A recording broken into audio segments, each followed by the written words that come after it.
Okay, I gotta get my voice together for this one, y'all. Let me drink a little something. Y'all ready? Here we go. Hey, I'm Cara D. Thank you for coming to have Girl Talk with me on my podcast, I'm My Feelings. I'll be discussing things that'll have you reflecting, but also have you intrigued. Have a seat and let's start this healing journey together. And also remember, the growth never stops. Hey guys, it's Cara. Welcome to another episode of I'm My Feelings. I hope everybody is feeling blessed and highly favored.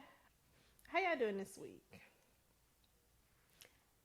I hope this week wasn't too rough for y'all. I hope a lot of blessings came through for y'all this week. Whatever y'all been wishing for, praying for. I hope at least one of them came through for you this week. Let's go ahead and get into how my week went. My week wasn't half bad. I had to take my baby to the hospital. We woke up one day. I'm talking about one day. One day that I was off. We woke up Monday.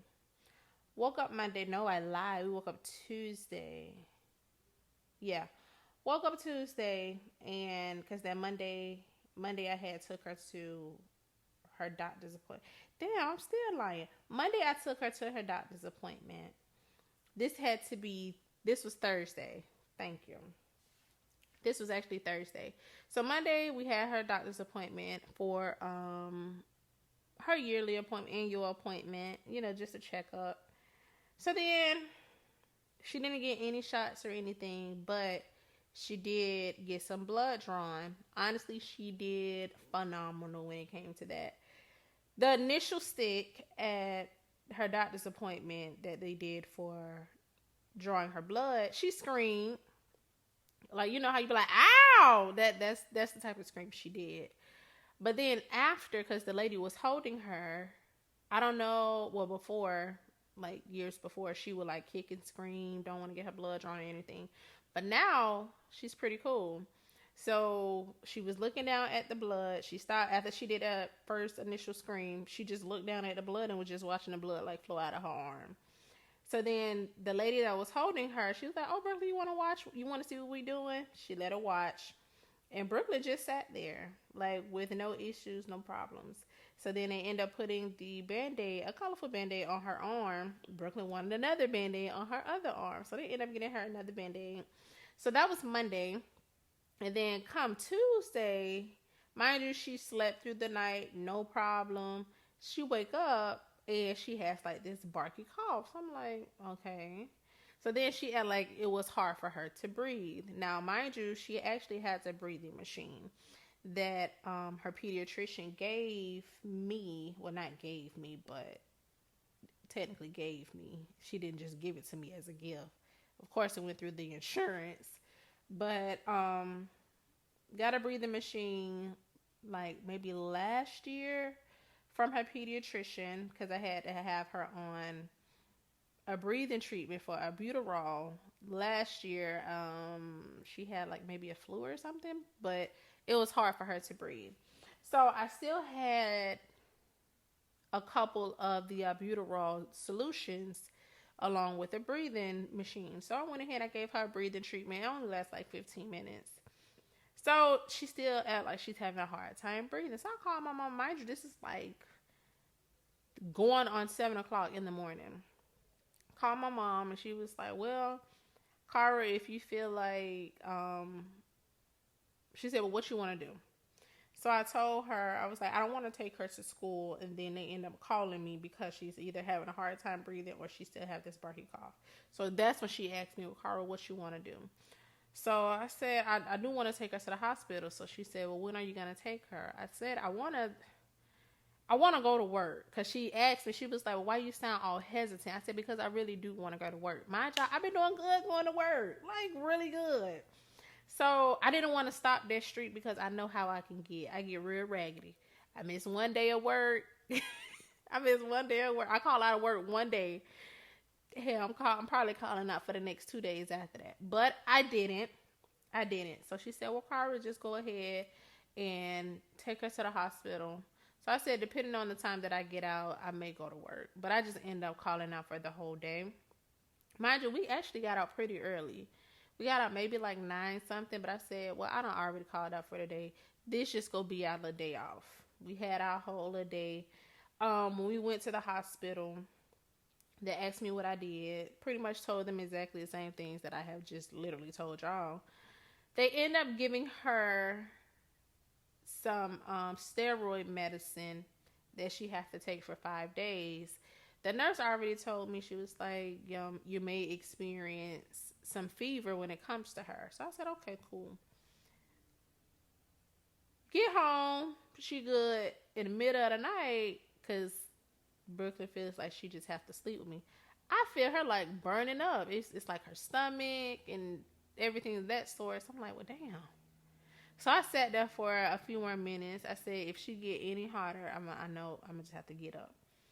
So it seems like she got harder to me. End up getting up, and this was maybe like 4 or 5 in the morning. Gave her some Motrin. This was, because Friday she was cool. Friday she went back to school, no problems. Then this was actually Saturday morning, because I was dropping her off to my cousin's house. And because I had took the medicine to my cousin and everything, and just let her know. She ended up getting a fever like later on that day. But I was just like doping her when it comes to the Benadryl, the Motrin. Gave her some. I lied. It was 2, because I ended up giving her some more at 6, and then she missed her dose at 10. And then my cousin called me like around 2:00 and was like, well, her stomach is really high. So I said, well, just go ahead and give her some Motrin. But yeah, I had to take my baby to the hospital this week. And yeah, because she was having a hard time breathing. What else did I do this week? I'm not even going to lie to y'all. So I dropped Brooklyn off to school, and as I'm coming back home from dropping her off to school, yeah, why did I see this boy that was, I guess he was trying to outrun the car. I don't know what the hell he was trying to do. But he's on the sidewalk. And you know, like how you have like a turning car at a light. We had got the green light. So now all of us is driving forward. Straight, I should say. And then a car veered off to the right, like crossing over, passing the sidewalk. Y'all, why this boy that was on the scooter, he ended up running into the back of the truck. So then when he ran to the back of the truck, he flew off the scooter and he threw his hands up like as if the car hit him. But I'm like, buddy, that was all on you. Like, that car did not hit you at all. Like, dog, the man ran into the back of the car. He wasn't hurt or anything, thank God.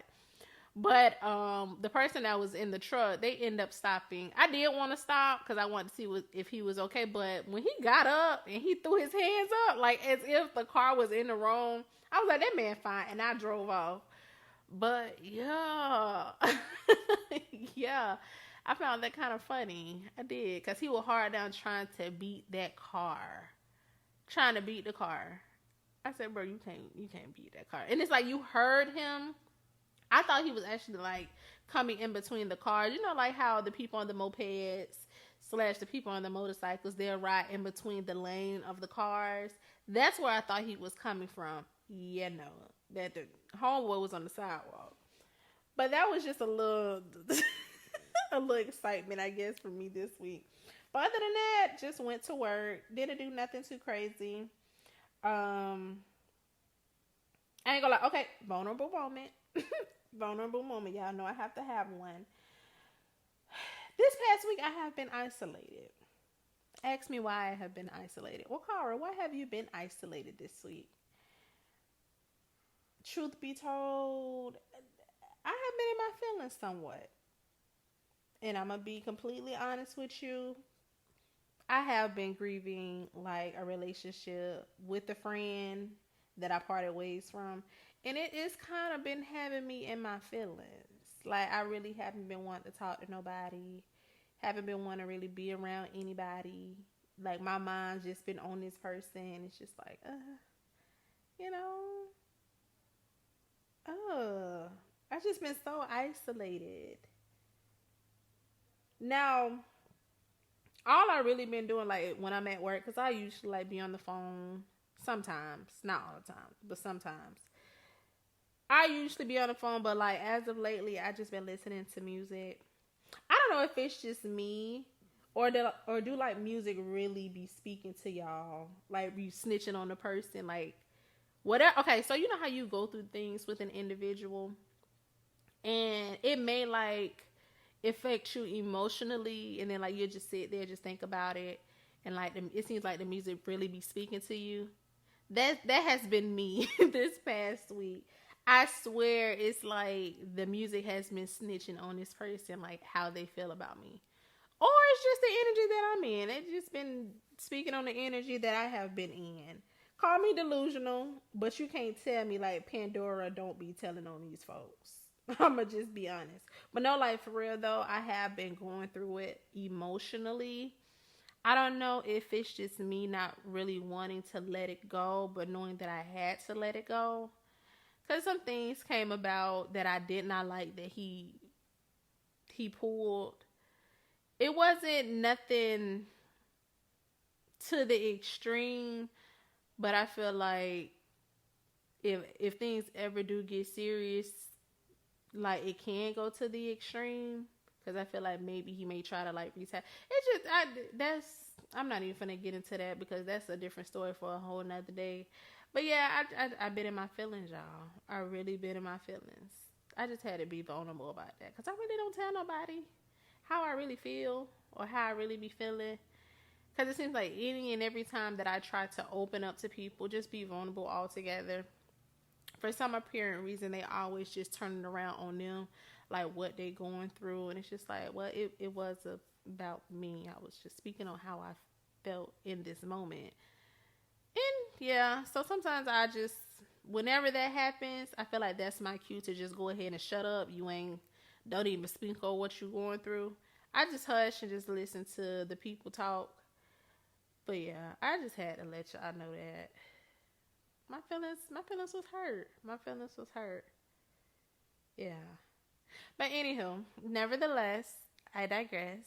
We're gonna go ahead and get into this week's topic. So therapy is now in session.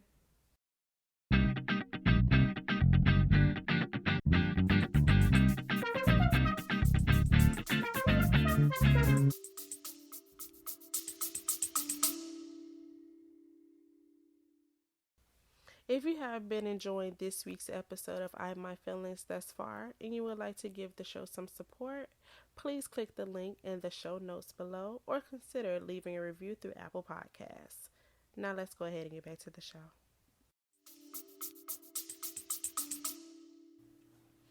So this week I want to talk about what age do you feel it is too late to pretty much find out who you really are. Hear me out. So I seen a video on social media where it's a 19-year-old young man. He went behind his mother's back, and the guy that she claimed was his father, he went ahead and did a DNA test with him because he was like, I just didn't feel like I didn't have that connection with him, and things just felt off when it came to that, his quote unquote supposed to be dad. Do you know? So he went ahead and he confronted his mother about like the test results. Pretty much that wasn't his daddy. The mama got hard down, peed off because she was like, you 19 years old, you too old to try to figure out who your dad is. Now you should have just left it where it was. And he was like, are you serious? So he was like, it's like, I don't care.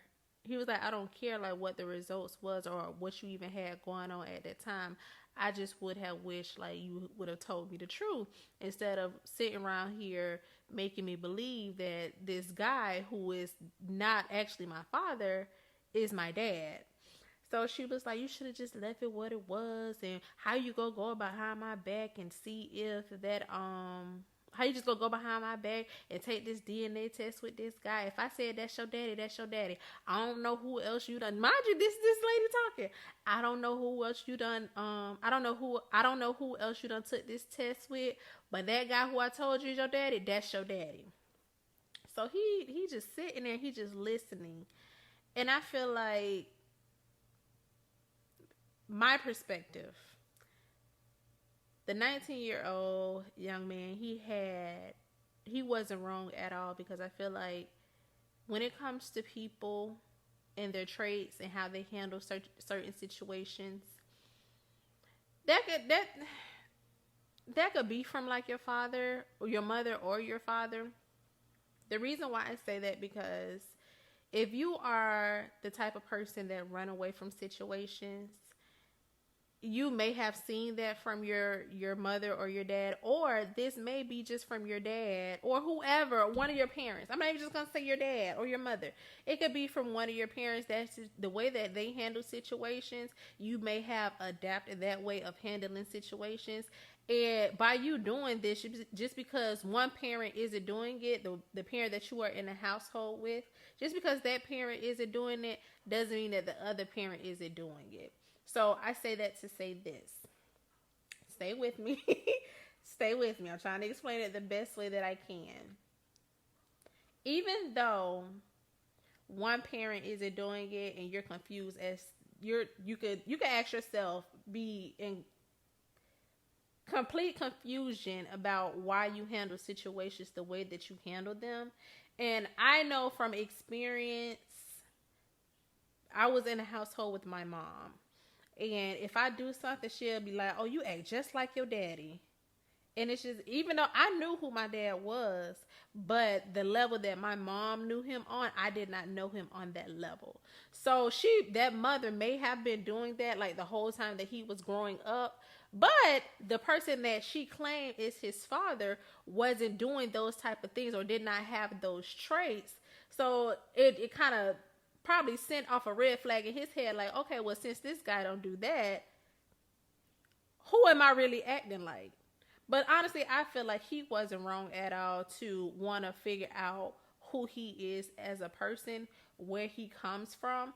And the mom, if she was embarrassed about her sleeping around when she was younger, I still feel like she should have still been straight up and honest with him about who his dad was, no matter how old or how young he is. Okay, 5 years old. I feel like a parent should tell the child who their biological parent is, when they could fully understand like what is going on around them. So whatever age that is, if that is 5, which I still think that is kind of young. So maybe I'll say like maybe 7, maybe like 7 and up.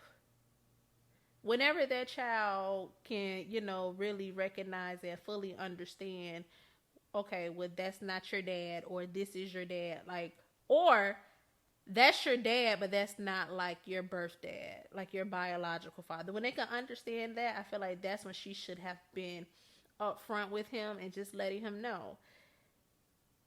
Yeah, she may have gotten some backlash right then and there, but I feel like it would have gave him a lot more time to process things, instead of waiting until he's 19 years old and it comes as a shocker to him. I don't know if that made any sense to y'all, but I tried to explain it the best way that I could to help y'all to understand like where I'm coming from. So now she done waited all of these years, and now her skeleton's out the closet, when she should have just been honest with him up front or at a certain age. And now she want to hard down, get an attitude, trying to gaslight the man. And it's just like, you're in the wrong here. Regardless of if you feel like you his mom, you always right. Lady, you dead ass wrong. Like, you wrong. But, that it is what it is. Some parents are like that. They feel just because, oh, that was in the past, you shouldn't bring up my past. No, baby, it's called accountability. On your shit. And there's nothing wrong with owning your shit. Yeah, we all do things in life that we are not proud of. But at the end of the day, you wasn't ashamed when you was around here doing it. And I felt like that's how she probably felt. She felt ashamed that she done pinned this baby, that she done pinned this man on this guy, and now the truth is coming to the light. And the funny thing about it, the guy that she pinned the young man on, he said that he kind of, it was like speculations that that wasn't his son, but he never like dug deep into it. He just took it for what it was. Me personally, I feel like when you have a child with anybody, it should automatically be like a mandatory DNA test right then and there in the hospital. Me personally, if my baby's father wanted a DNA test, I would have said, okay, but trust and believe I'm not helping you pay for it. I'm not spending no money on that DNA test. But I feel like women can be sneaky. And I feel like the ones that have a problem with DNA tests, that's the ones that have shit in their closet, the skeletons in their closet that they don't want people to find out about. But that's just me personally. I feel like DNA tests should be mandatory whenever, especially if they're going to sign the DNA, not talking about the DNA test, especially when they're going to sign like the birth certificate. Get a man a DNA test so he know for a fact there won't be no type of speculation, so things won't happen the way that it happened for the 19-year-old guy. That man know that that's my baby. And then a lot of people, you won't be going on these paternity court shows trying to figure out if this is my child, or she said this and this had happened, or she was around here sleeping with everybody. All of that's going to be cut out from the jump, because guess what? Now you know if or if not, that child is your child. But yeah, I don't know. At what age do y'all feel he should have just let it go, since he went all of these years like with this guy that's really not his daddy, his dad, or he has the right to know who his real biological father is? But y'all let me know. Okay, so let me go ahead and drop a few gems on y'all right quick. Y'all already know I'm always on social media, Strolling, I see a video of a 106-year-old grandmother having a conversation with her 30-year-old. I don't know if this was her great grandchild or just her granddaughter, but they was having a conversation. Mind you, the 30-year-old granddaughter never been married, don't have any kids, don't have a man, right? So they're in the car, but she does have a little friend, that she hunch on from time to time. Now, the grandma kept on putting emphasis on her not having a man or never being married. Then it clicked in my head, that's how our elders really looked at things back then. Pretty much, if you didn't have a man, you wasn't shit. To me, a man isn't an end all be all. A man should be a man is not like a completion to your life. A man is really supposed to be just like an extra, not like the main source. And that's how the grandma was making it seem, as if a man is the main source. Now, the man could be the provider when it comes to y'all's situation, but as far as being the main source, I totally disagree with that, because in actuality, when a man comes into your life being something that is extra, it doesn't matter if that situation works or not. At the end of the day, your ship is going to keep on sailing, because that ship was sailing before that man came into your life. That's, in a perfect world, in a proper world, to me. When this man come into your life, you're supposed to always already have your shit together. This man is not supposed to come in being a fixer-upper. You shouldn't have to be a fixer-upper for somebody else. Both of y'all is supposed, in a perfect world, both of y'all is supposed to come into that situation completed, right? Already worked on y'all self, did the healing, taking the proper steps to turn into the better person that you are meant to be in life. That's why I say a man, when a man comes into a woman's life, he's just supposed to come at, well, he's going to come in as an extra and not like the main source. Me personally, always remember that you're supposed to have your own. And if you've been had your own and still have your own, when this man come into your life, if that monkey decides to leave, that show don't stop. Because guess what? Hell, at the end of the day, that monkey was probably what was weighing you down, if it ever gets to that point. That's just me. That's just my take. I don't feel like the grandmother was right. Even she even had a nerve to say, because she was married until her husband died. She was like, "Yeah, I was married and I had a couple boyfriends." Okay, so grandma, you was around here sleeping around. Even though you had me, you was still around here dibbing and dabbing in other situations while you still had your man at home. See, that's what I mean as something extra. Yep, she had this whole foundation elsewhere, but the fact that she had a couple of boyfriends and she was dibbing and dabbing in, that was just something extra on the side. But y'all know these elders, they not ready to have that conversation. Because, you know, they are always right. They are never wrong. But that's just my take on that whole situation with grandma and the granddaughter. So, what's next? Oh, how did I improve the quality of my life this week? Y'all, I have been getting up earlier than usual. I have been actually getting like maybe 45 minutes to an hour earlier than I have originally been. I usually get up like 6:15, between 6:15 and 6:30. But now I have been getting up like 5:30. So I'll set my alarm for 5:30 in the morning.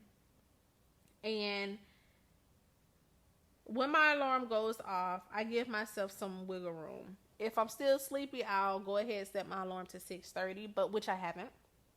Some days I haven't. Majority of the days I haven't. Some days I have because I still be a little sleepy, but sorry. Majority of the days when I set my alarm for 5:30, I'll just go ahead and get up. Haven't been really tired like that because I have been taking my behind to sleep at a decent hour. But yeah, when I have been getting up at 5 something in the morning, we're gonna say 5:30 because that's the time. 5:30 in the morning. When it's time for me, as I'm getting ready, I'm not rushing. It's a lot more peaceful. I don't have an attitude because I'm trying to get Brooklyn out of bed. She not trying to move. I don't have an attitude.